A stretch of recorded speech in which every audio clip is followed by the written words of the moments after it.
Which is better, shadowing or listening, then repeating?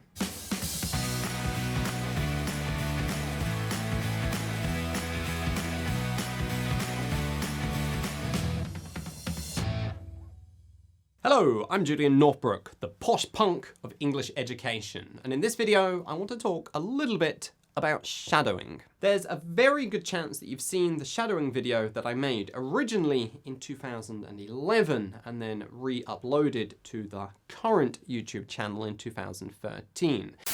Today, I'm going to show you how you can practice speaking English.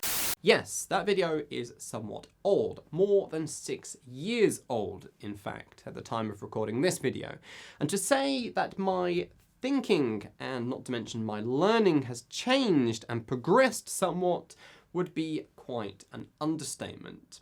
So in this video and over the next few, I want to expand upon that video slightly and talk more about the shadowing exercise, the shadowing technique, and answer some of your questions.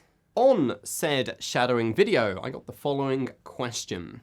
Hi Julian, shadowing is a really good method, but don't you think it's better not to copy the voice of the speaker simultaneously, but to copy it after the speaker in order to hear your own voice? What do you think? Listening and then repeating is brilliant for working on your pronunciation. When you listen and repeat, you can hear what you're saying, and this just helps you to work on the big problems that you've got with your pronunciation. If you are unable to say something, you very quickly notice. The drawback of that, however, is it's quite a slow process and you don't really get much bang for your buck. That is, you really only just work on your pronunciation and work out the pronunciation of the words that you don't know, and that's it.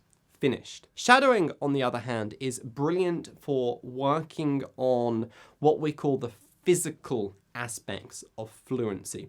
That is how your mouth muscles move, your rhythm, your tone, your intonation, the speed at which you are speaking, the pauses, and the way that you chunk your language. There are many aspects to fluency, what we call the physical side of fluency. Shadowing is brilliant for working on those. It is crap for working on the creative side of fluency. That is the actual organising of the language in your mind, because there is no creativity involved with shadowing. You are listening to somebody else speaking and then you are mimicking what you hear.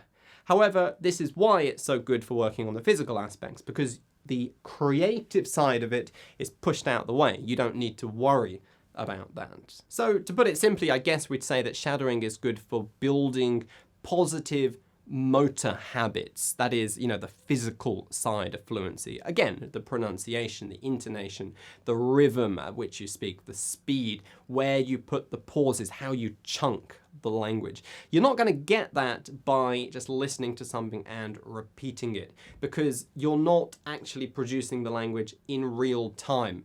You're not being forced to mimic all of the subtleties of how the language is being pronounced. But again, the answer to the question, which is better, really depends on what exactly it is that you want to do. Personally, I prefer shadowing. I don't really do listen and repeat for Japanese because I don't really need to. I don't really find any of the words of Japanese, that difficult to pronounce. Good chunking skills, rhythm, intonation, however, is quite different between Japanese and English, and that is something that I do need to practice, and shadowing is, as far as I'm concerned, the best way to do that. If you have a question of your own specifically about shadowing, just ask it down in the comments and I will answer it in another video. I do plan to do a whole series of these videos, and probably the next one that I do, I'll talk about where shadowing actually comes from, because it wasn't originally a language learning exercise. It was originally something else and we've just changed it. as into a language learning exercise. Again, I'll talk about that in another video, as well as some more advanced variations of shadowing as well. If you found this video useful, go ahead, give it a thumbs up. If you hated it, bash the thumbs down button. If you're new to the channel, subscribe. If you don't already have a copy, go grab yourself Master English Fast, an uncommon guide to speaking extraordinary English. You can get the first chapter for free by heading over to masterenglishfast.com. Goodbye.